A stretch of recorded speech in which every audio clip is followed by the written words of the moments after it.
Motorcycle. Pick up the mic. Mike. Yeah, right, sorry.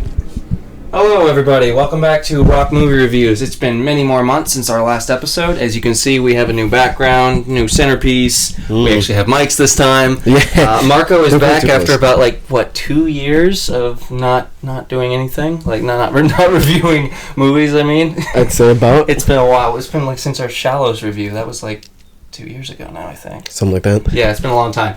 Anyway, so he's been kind enough to let us use his microphones, and obviously the green screen we're going to be using as in its own form for this video, but in the future we will be actually using it as a real green screen.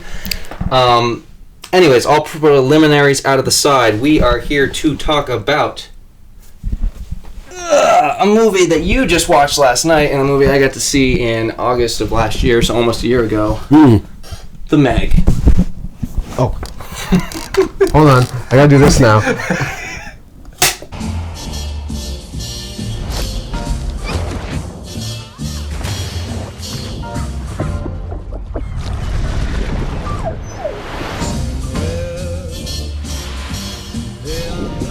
are things out there. We need to find it and kill it. Why don't you just put a tracker on it? Did you guys ever watch Shark Week?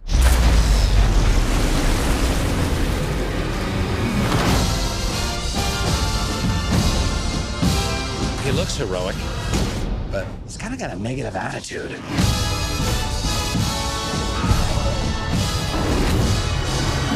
Chew on this, you ugly.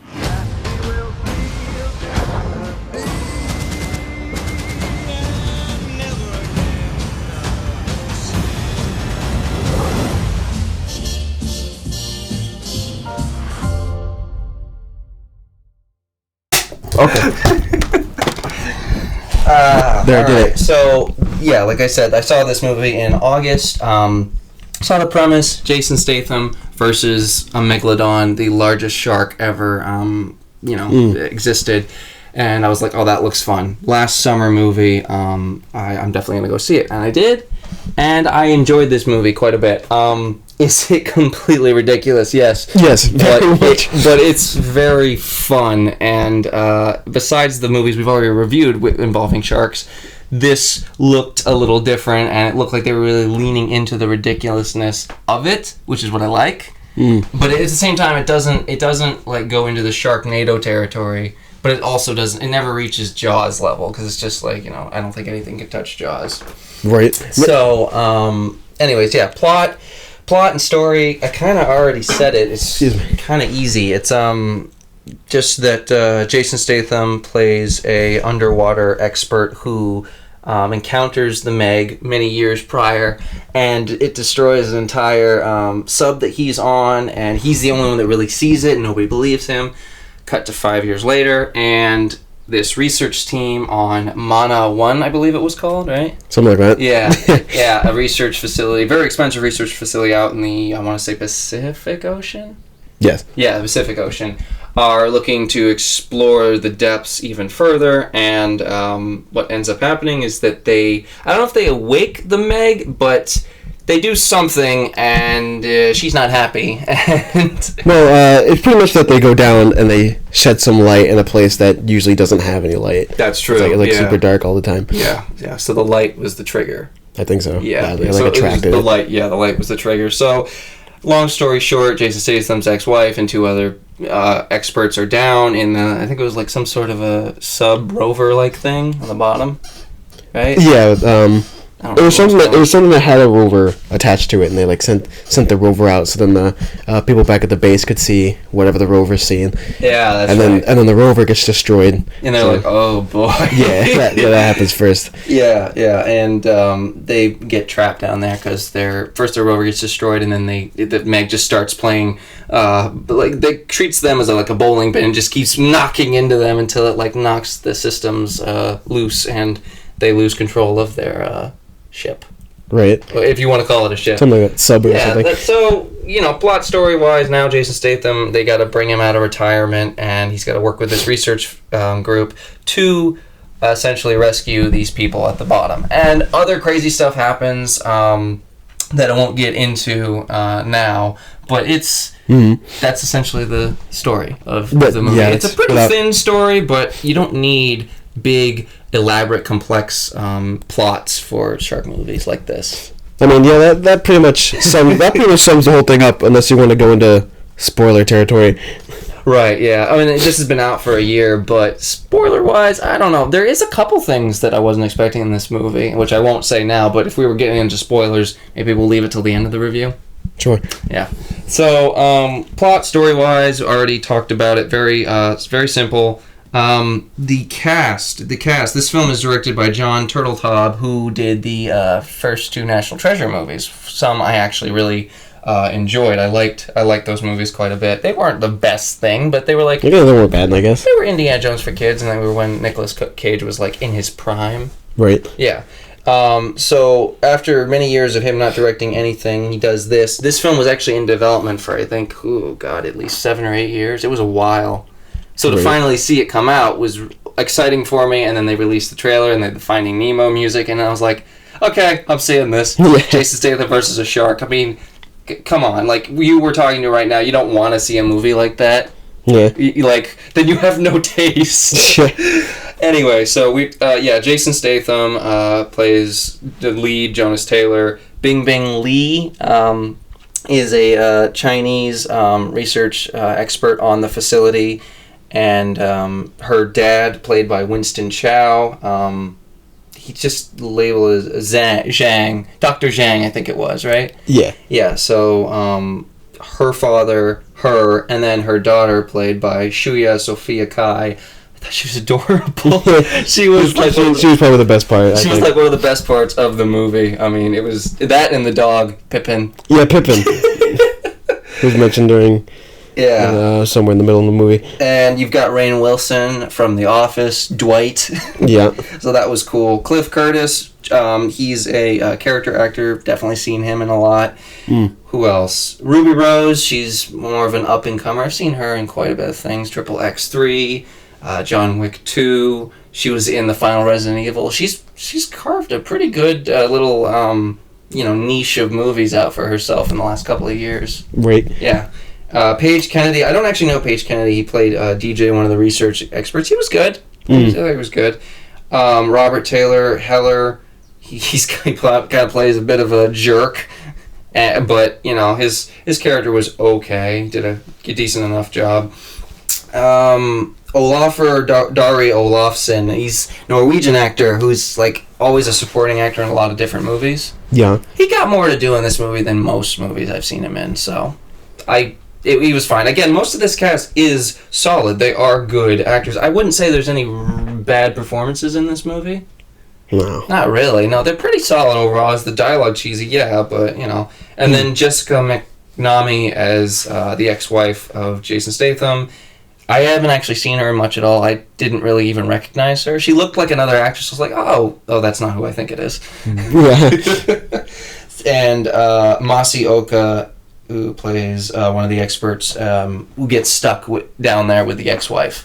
And I remember him from Get Smart. He played one of the nerds. He played Bruce out of the Bruce and Lloyd duo. Mm-hmm. So he was cool. Anyway, so that rounds out the cast. Is there anything else you wanted to say about them? Like I said, it's pretty solid performances. Not like performance-wise, but more like the fact that the character that Sophia plays, the little girl, yes, teleports everywhere. Oh yeah. Like when she first appears. Yeah, in Jaws 4 we had like a time problem, like Jaws the Revenge. We were like, what day is it? We couldn't even tell. Yeah, it was hard to tell if it was this day or that day. They didn't even tell us which day it was. Yeah. And in this movie we have a teleporting 10-year-old? Yeah, about yeah, I don't actually know how old she was, but it was she was actually one of the best characters. I thought she was adorable. She had some of the best lines. Her playfulness with Jason Statham, and then of course her mom. There was a kind of a sort of a little love thing going on, but it wasn't like overdone. Right. So it was like hinted at. Yeah, I actually quite liked it. So that worked for me pretty well. I think that's really it for performances. I don't think we've missed anybody. some kind of get lost in the fray, and others are like, have more time. But overall, I think the performances were good. And I don't think anybody turned in a really like, oh God, that is a bad performance. I suppose there was one scene where Ruby Rose had to cry, and she didn't do a great job of it. But it was a quick scene. Right. It was a quick scene. Yeah, that was after she got knocked back into the water like twice. Yeah, I was already in here. that was its own joke in and of itself. But yeah, cast was good. The director of photography, and the cinematography of this movie is, I think this movie looks really good, actually. It's a well-shot movie. Tom Stern shot this film, and his previous films that he shot, he's shot quite a bit, actually. He's shot, the 1517 to Paris was Clint Eastwood's latest film, and that was a good-looking movie, but it wasn't a very good movie overall. But visually, it was shot well. Sully, so he's worked with Clint Eastwood more than once. Yeah. Sully was a really good, well-shot movie. American Sniper. He did the first Hunger Games. Invictus with Matt Damon and Morgan Freeman. And Gran Torino, another Clint Eastwood. So he's a very good cinematographer. This movie looks visually stunning, I think. Like the water, I love the underwater shots of somebody being in water, and then you see it from their perspective, and then underwater, above water. That kind of freaked me out because it felt like I was there. Because you know what's coming. Yeah. It just depends on whenever they decide to show you where it is. And even after I watched it a second time, it still got me. It still jump scared me. I was like, there it is. And I thought I was like, I'm ready for this, but I wasn't. Yeah. So, so that, again, the film looks really good. I don't really know what else to say about it. It's surrounded by water. The movie pretty much takes place in the water or on boats that are in the water. Right, or the lab that's surrounded by water. Or the lab that's surrounded by... Oh, the underwater lab. The whole set design of that was pretty cool. I like that. The little sequence with the girl and the remote control rainbow ball. Yeah, that was like just on the bridge, just walking with it. Yeah, no idea what that is. I don't know what that was, but I kind of want one. Yeah. So this movie looks good. Cast is solid. What else? Let's see. We've covered pretty much everything except for the music. The score, was. It wasn't. I didn't really notice the music very much, but when it got intense, that's when the music really counted. And I was like, oh, that's pretty darn good. It's doing its job. I will say that I wasn't really focused on the music. To tell the truth, I mean, nothing really stuck in my head because I honestly could not remember any of it. Besides the Ricky. That's about it. Ricky. So yeah, the Chinese version of that, which was cool. I like how they threw that in there. It was in the beginning of the movie, I think, and then it was in the end credits. Yeah. Yeah, they used it a couple times. That was cute. That's really the only one I can remember. And that wasn't even part of the music score. No. That was just part of the soundtrack. Mm-hmm. It's like, Harry Gregson Williams does the music for this movie, and like you said, doesn't really stand out, but does its job. I noticed it when it needed to be effective, and then when it was kind of more quiet, it felt very generic. Right. So the music, it was fine. I mean, what else is he recently composed Disney Nature's Penguins, which I thought the music was great on. So it's not a question of him as a composer, it's more about the material he was given. And he also composed Early Man, which was last year. That was a Claymation Aardman produced film. I love that film. So yeah, he's done plenty. He did Black Hat, which was a Chris Hemsworth espionage film. So he's got around. He's gotten around as a composer. Right. Yeah, I don't really think there's anything we need to say more about that. Music, generic at times, but effective at others. Performances, solid across the board. No stinkers. Plot story, thin. You don't really need much for this kind of a movie. It's more about seeing the shark and the effects and the visual style and all of that. I think the shark looks really good. Right. I do like that part when the younger girl was on the bridge and then her back was to the water and you saw the Meg just creep up behind her. Yeah, that was done really well. And then the jaws on the glass. Yeah, no, that definitely worked. I think a lot of the parts with the shark in general, especially when Jason Statham was in the water and he almost got munched a couple times. I was like, I was on the edge of my seat. Yeah. Even after I've only seen it twice. Last night we had the lights turned off and everything, so it was effective in that it got my heart racing. Right. So, yeah, I think this is a fun movie. Overall, fun summer movie. It's definitely better than average in my book. I think we're going to score this thing. I'm going to go, because I said it's better than average movie, I'm going to go 7 out of 10. Yeah. Solid 7 out of 10. Because we don't do decimals with the scores. So, solid numbers only. 7 out of 10, above average. It's not perfect, but it certainly is one of the better shark movies I've seen. It's not Deep Blue Sea. It's definitely better than Deep Blue Sea. That movie yes, it is. It's probably more like a 4. So, there are our thoughts on the Meg.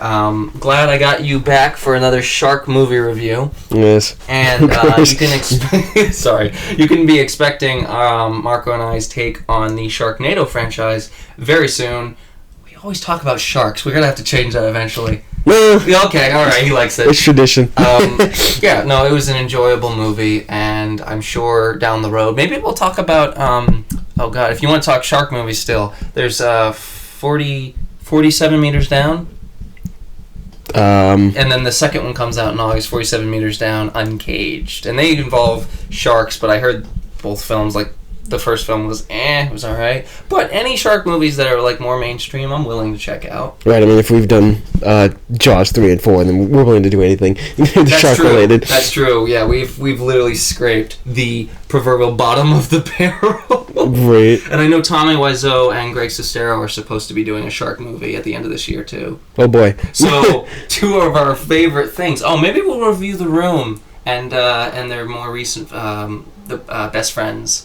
Or Best Fiends friend, whatever. Yeah. Anyways, so we'll figure it out, but we will be back reviewing the Sharknado franchise. That video is going to be fun. That's about it. Subscribe, like the video if you can. It helps us so that you can see our videos easier. And we will talk to you guys in the next movie review. Take care. Yeah. Gotta get up.